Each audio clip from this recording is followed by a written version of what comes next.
The existence of God is relationship. There is one God with three persons who relate to each other. Now, that means that relationship is part of every existence, and especially of any human existence. Part of our Christian life is to relate to others, and the word relationship is vague, and what it really means is interaction. To interact with others is what forms relationship.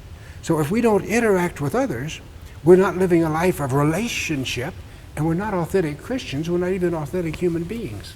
These small groups are what? It's the Christ in me talking to the Christ in you and listening to the Christ in you, and it's Christ explaining himself to Christ, but it's all the experience of Christ speaking through us, and we're coming to understand the truth better. If I'm talking about truth with people who talk truth, then in most of the hours of my life when I'm in a secular society where they never talk about religion, and they're basing things on all sorts of assumptions, spoken or unspoken, of false values, I've got no support.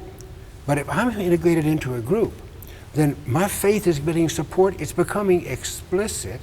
Also, I'm learning how to express it so that when I'm with seculars, I don't have to be speechless and sort of wonder, how can I say what I believe? I've been talking about this with my peers.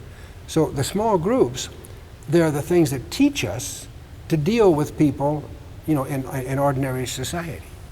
If you don't find life in interacting with other people, there's a fundamental dimension of your existence that is missing, and you've got to supply that. Now, there's all sorts of excuses. Maybe you've had bad experiences in groups and all sorts of other things. I know that. But if you get beyond that and say, no, hey, this, in the group that I'm in now, this is St. Eugene's, this is going to be a fantastic group, then there's no excuse to not participate.